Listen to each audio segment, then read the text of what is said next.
Quick answer would be, I mean, at this point, our engine is fundamentally a single-player engine. If we were going to do any kind of multiplayer, I'd be frank, I'd look to Baldur's Gate 1 and Baldur's Gate 2 and how they did it, and that would probably be where we'd start. But like that's thinking off the top of my head right now. All right, keep it the party. Very quick response to something someone else brought up earlier. There's Notice Dave feeds on your suffering. Basically, I mean, in short, I mean, you have to pick and choose who you're bringing back, when you're doing it, and simply, we want to make sure that we focused on the Canary and that we got some more interest about them, because frankly, they're the race that helps set Dragon Age apart. It's not elves and dwarves, so the ones you don't necessarily have any expectations for, unless the horns, just immediately lead to demon. So we want to make sure we did that, but the thing is, if we did that and had Sten there, we'd suddenly be creating this dissonance between the two. The character you're supposed to like, coupled with a bunch of characters you're not supposed to like, with some characters you have grudging respect for, and so essentially I think that the only clear answer is, well, we're not done with this thing yet, so, I wouldn't rule them out. I think we, like Mike says, we are building up the Canary as something you know about, and I mean, showing different facets, right? In Origins, you just had Sten. In DA2, you had a larger piece, and you have Talus to show you different sides of the Canary. We could be building up towards something. That particular Sten may yet return. We will have to see. Thank you.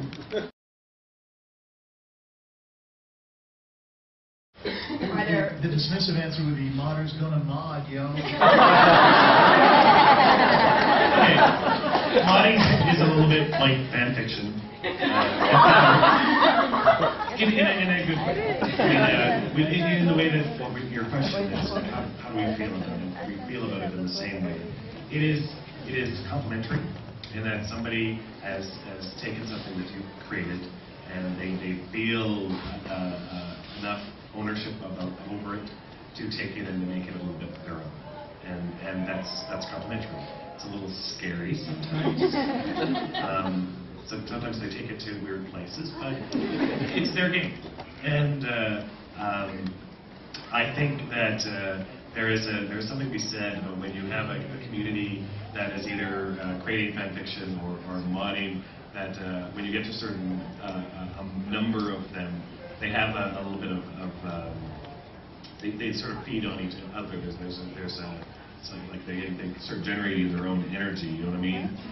And that is a good thing. When we talk about community, that's a big part of it. Is that these are people that are passionate about something that we've created, and if we could harness that power, we could. That would be.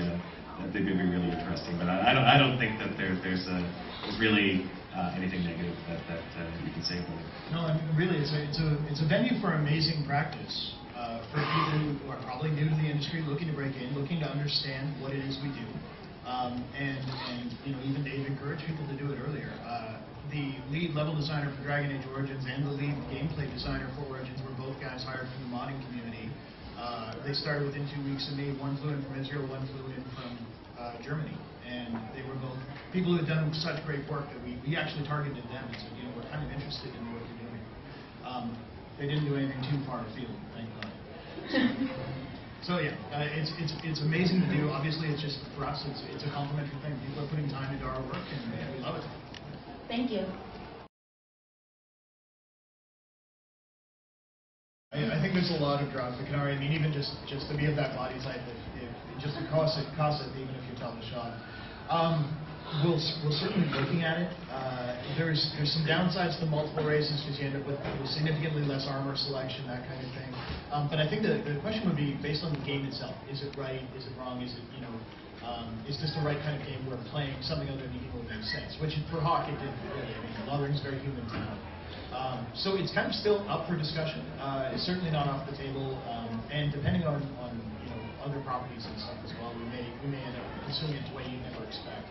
I do know, though, I do really feel the draw for I want to have my character have a background to give them a place in the world, and I think that's something we want to push on very aggressively.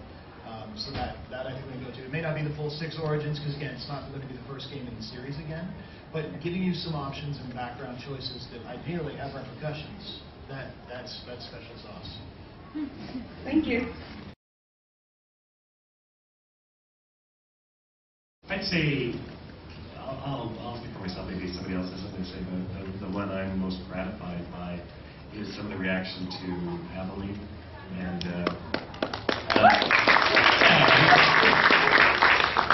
Luke Christensen wrote her, and we talked about it beforehand and created the character together. And I think we wanted to sort of put a female character out there who was strong, and she could be strong and not be a romance and exist on her own. And I really like her relationship with Isabella. Isabella is another character that was written by Cheryl Chi, another member of my team, who could have been a single one-note character, right? She's highly sexual. It could have been done in a cheap way, but I think that for anybody who sort of scratches beneath the surface and sees, say, how her relationship with Aveline grows, how she develops as a character, that it actually reaches this place of self-esteem for Isabella and respect. And I think, personally, it's gratifying to think that we can do female characters in a way that is not exploitive. And I like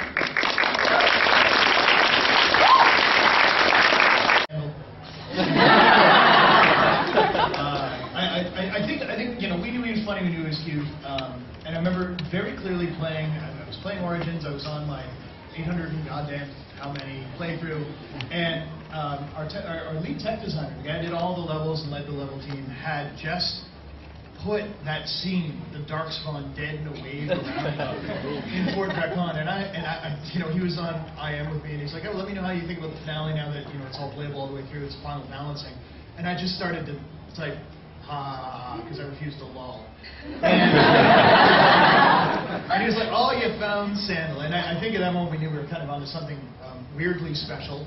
And so seeing, I'm very gratified that, people love him. They don't look at him as some sort of, again, exploitative character. And every time anyone posts it, he might be the maker. I just... There you go. Request a lot. Like, in 4 or 5 days, a lot. And, since Dave is on your suffering.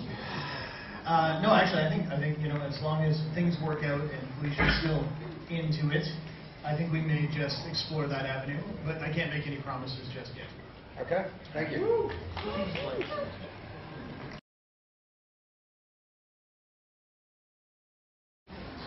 So, those of you who are looking at the early stuff for DA2, you notice we've actually already built up the body type and exactly how female canaries are structured, and I think they look ridiculously cool. So, the short answer is yes, absolutely we will. Necessarily we play one right away, that I can't guarantee, but absolutely yes, we will see female canary. Yes.